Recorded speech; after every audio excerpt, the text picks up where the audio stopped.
नाहटौर नगीना लोकसभा क्षेत्र से इंडिया गठबंधन प्रत्याशी पूर्व जज मनोज कुमार ने नाहटौर विधानसभा क्षेत्र में जनसंपर्क किया।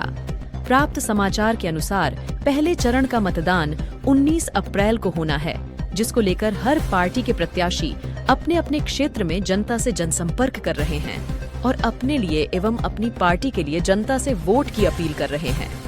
इसी को लेकर नगीना लोकसभा क्षेत्र से इंडिया गठबंधन के संयुक्त प्रत्याशी पूर्व जज मनोज कुमार द्वारा नाहटौर विधानसभा क्षेत्र के ग्राम पीपलसाना, मिल्क मुकीमपुर, मिल्क जहांगीराबाद, ढक्का, सेढ़ा, दुगरी, मीमला कश्मीरी, नाहटौर नगर किराड़ा कांग्रेस जिलाध्यक्ष शेरबाज पठान, पूर्व सांसद ओमवती, पूर्व ISR के सिंह, सिकंदर कश्यार विधानसभा अध्यक्ष नाहटौर, नीरज प्रजापति, मोहम्मद तुफैल ग्राम प्रधान मिल्क जहांगीराबाद, राजेश कुमार, नसीम जुल्फिकार मंसूरी, आदित्य चौहान, अहमद, वाजिद अहमद, काशियार अहमद, नसीम प्रधान एवं इंडिया गठबंधन के कार्यकर्ता पर पदाधिकारी उपस्थित रहे।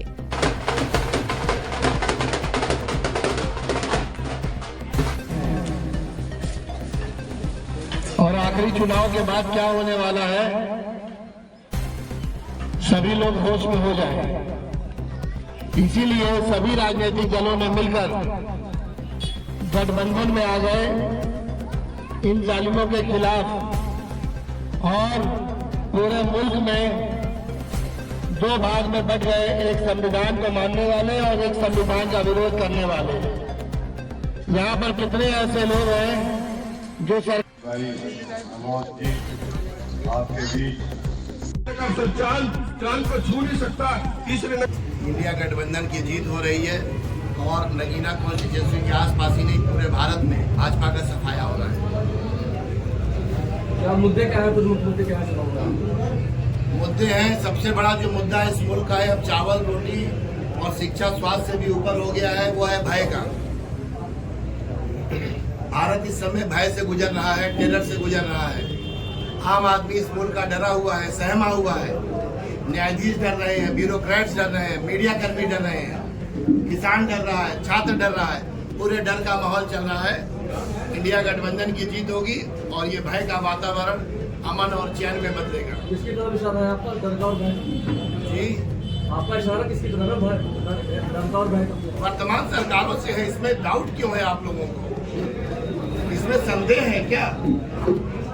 कलम पे और जुबान पर पहरा आ चुका है इस मुल्क में और आप लोगों की भी नैतिक जिम्मेदारी बनती है कि आप लोग इस व्यवस्था को सही रूप से आम जनता के बीच में ले जाएं, नहीं तो ये मुल्क बचने वाला नहीं है। क्षेत्र में आपको किस तरह समर्थन मिल रहा है लोगों से? पूरा समर्थन है, जनता अपने आक्रोश पे है वर्तमान सरकारों से। अभी मैंने पहले भी कहा कि 74 साल कुछ महीने लागू होने के भारत के संविधान लागू होने के बाद गांवों में जो प्रमुख अपेक्षाएं हैं अपने प्रत्याशी से, वो नाली बनवाने के लिए है। छोटे बच्चे पीली चावल के लिए स्कूल जाते हैं। अस्पतालों की स्थिति एकदम भयावह चल रही है कि आप अस्पताल में जाते हैं तो सरकारी अस्पतालों से 4 बीमारी लेकर आते हैं।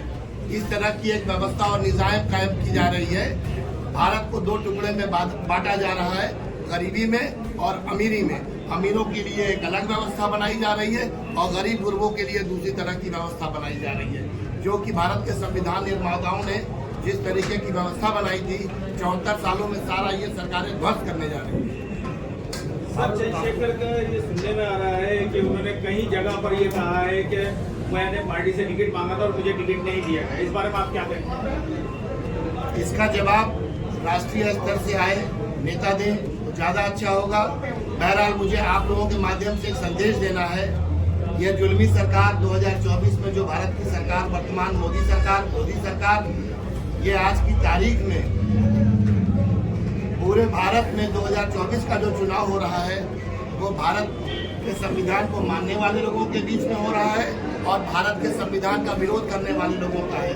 कोई भी अगर व्यक्तिगत प्रत्याशी आता है या अपने छोटे दल से आता है तो निश्चित रूप से वो कहीं ना कहीं से भाजपा से मिला हुआ है। सर, चुनाव में नेता आते हैं, बड़े बड़े वादे करते हैं और जब चुनाव जीत जाते हैं उसके बाद लौट के नहीं देखते। यह बात जो वर्तमान सरकारें हैं उनसे आपको पूछनी चाहिए। सरकारें रिपीट हो गई हैं, नए प्रत्याशियों से यह प्रश्न नहीं पूछे जाने चाहिए। उनकी कारगुजारियों को आप उनसे पूछें कि तुमने क्या किया ऐसा कि तुम चुनाव भी जीतते हो और जनता के बीच में हाहाकार मचा हुआ है। आपकी टीम के लोग चंद्रशेखर आजाद को बीजेपी का एजेंट बता रहे हैं। जी, बीजेपी का एजेंट बता रहे हैं आपकी टीम के लोग चंद्रशेखर आजाद को। किसको बता रहे हैं, कौन बता रहे हैं? आपकी टीम के भी भाई साहब ने भी बताया। तो इसमें आपका क्या कहना है, क्या वो बीजेपी के टीम के मेंबर हैं या कुछ और? इसका कोई प्रत्यक्ष प्रमाण आपके पास नहीं है, लेकिन मैं बार बार कह रहा हूं कि वर्ष 2024 का चुनाव संविधान को मानने वाले लोगों का है और संविधान का विरोध करने वाले लोगों में। अगर आप संविधान को मानने वाले लोगों के साथ, इंडिया गठबंधन के साथ नहीं है, तो कहीं ना कहीं से आप अप्रत्यक्ष रूप से बीजेपी को मजबूत बना रहे हैं। दो कोर्ट के साक्षी रह गए, कोर्ट में आप चल रहे हैं, अब आप जनता के कोर्ट में पहुंचे हैं, जनता के दल, तो दोनों में क्या फर्क है? आप लोग मीडिया कर्मी हैं, आप लोगों का तमाम अनुभव है।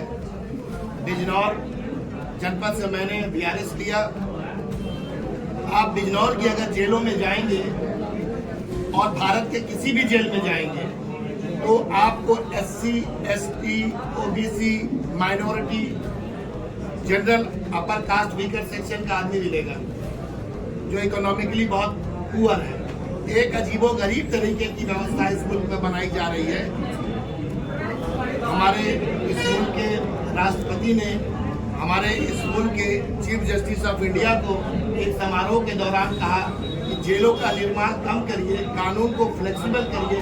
बहुत मजलूम ऐसे हैं, बहुत अशिक्षित ऐसे हैं, बहुत गरीब ऐसे हैं जो जेलों में अकारण फंसे हुए हैं, उनको अपने हक अधिकार के बाबत ज्ञान नहीं है। इस तरह की व्यवस्था हमारे मुल्क में बनाई जा रही है कि गरीबी की खाई और अमीरी की खाई और बढ़ाई जा रही है।